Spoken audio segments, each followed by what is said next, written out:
Alright guys, we're in a 2020 Honda Pilot with a 6-speed automatic transmission. Has 74,000 miles. I believe this car has never gotten a transmission fluid change. We're going to be checking the condition of the fluid. Right now there's some slight hard shifts between gears, so let's see if it's due, if it's able to solve the issue, and if it's too late to change your fluid. Let's go under the hood.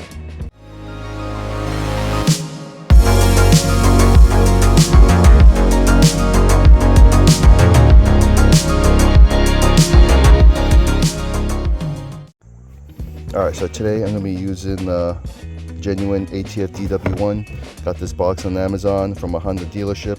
Got 12 bottles here. Each drain and refill is going to take around 3.5 quarts. So this is enough for around 3. I'm going to do 2 today and another one at around 10,000 miles. So let's get to work. Alright, we're in the engine bay with the V6. As you can see here, that's the transmission fluid dipstick. With the 9-speed, you don't get a dipstick. It's a sealed, so-called sealed transmission. But with the 6-speed, you get that dipstick. So let's pull that out and check the fluid. All right, so I got the dipstick out, this short stubby dipstick. The fluid looks old, but doesn't look burnt.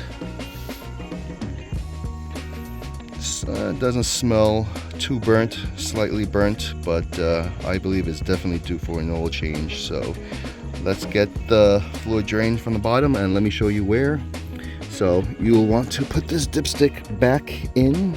So when you're taking out the fluid, it's not going to splash everywhere. It's going to have a slow, steady drain. All right, we're underneath the car, facing the front. It's easily accessible. You do not need ramps or a jack, but make sure you have a 3/8 wrench and some ugga-duggas, because this thing is pretty much tight and I only have a small wrench that'll allow me to pop this thing loose. So if you're planning to use a bigger wrench, you might need to jack the car up to give yourself more clearance. But anyways, 3/8 wrench, let's get this thing open. Alright, so this thing is stuck on real tight here, so I'm gonna need some help from a mallet to try to crack this thing open, and hopefully that works.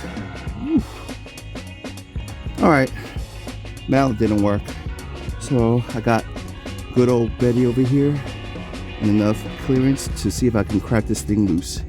Wish me luck. Update, it worked. Alright, I'm gonna pop open the drain and see what that fluid looks like.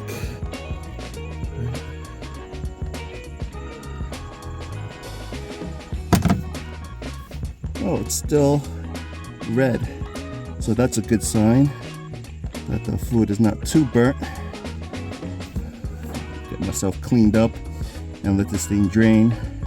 And remember, if you don't want this thing splashing everywhere, make sure you put the dipstick back in, otherwise it's going to start Niagara Falls in your driveway. So let's get this thing drained, inspect the washer, and continue on. All right, we're here at the plug. You can see there's a bunch of sludge. It's not really sludge, it's just basically a magnet with clutch particles, gear particles, whatever on there. So let's get this thing cleaned up and put this back on. All right, this is everything that wiped off. I don't know, you Honda techs out there, is this a lot considering I haven't got it changed in 74,000 miles?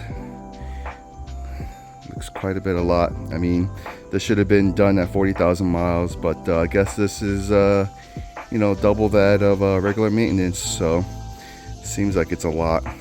Smelly too. All right, so I'm gonna be putting this back on.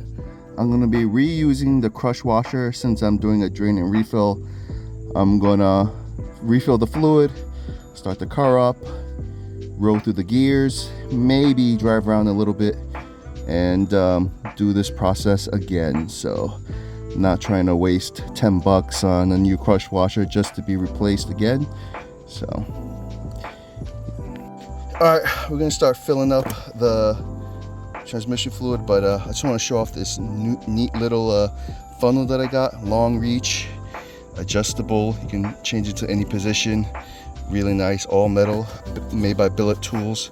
So I'm gonna have a link in the description below, so you can get yourself one. Got the threaded adapter, really nice. All right, got the adapter plugged in, really nice, long reach, and you can bend it to whatever position you need. So I got a nice little screen there. So let's get 3.5 quarts in and start up the car. Actually, first check the levels, make sure, and then you start up the car.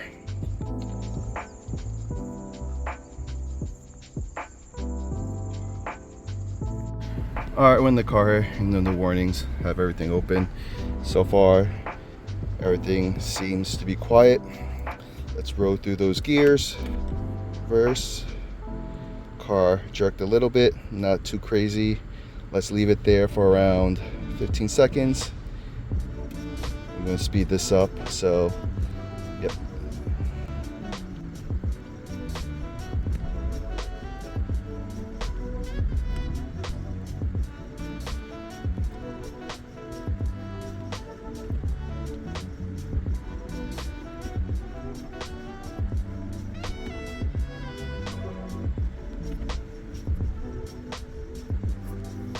All right, turn the car off.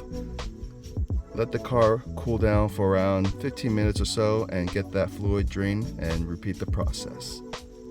All right, we're here again for change number 2. Already cracked it loose.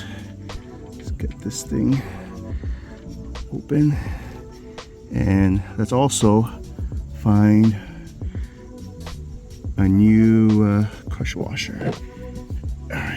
All right, so I got this neat little aluminum crush washer set. Let's see which one will fit the old one. Let's see here. All right, found it. It's this one over here. Let's see which one. I believe is the 18 by 24 by 1.5. So fits pretty good. If you want to check it out, I got a link in the description. Let's see if this thing is fully drained. Alrighty, just finished the second drain and refill. Is any leaks? No leaks. So far so good. I already wiped it down, so there shouldn't be any fluid there. Let's get to the car, turn it on, cycle through the gears, and take it for a drive. Alright, I've been driving around for an hour or so. So far the transmission shifts nice and smooth, even at high speed. So if you're worried about transmission slipping, if you've missed your maintenance transmission fluid flushes, you don't have to worry, unless if you haven't changed it for over 100,000 miles, then you're pretty much screwed. Because I had a old Nissan Infiniti that started slipping after swapping the fluid at 100,000. So make sure you don't get it that far. Otherwise you're gonna have problems. But at 74,000 miles, 75, you should be all right, as long as the fluid is not black and smelly burnt. So you should be good. So thank you guys for watching. I have a link for all the tools that I used in the description, and I'll see you next time.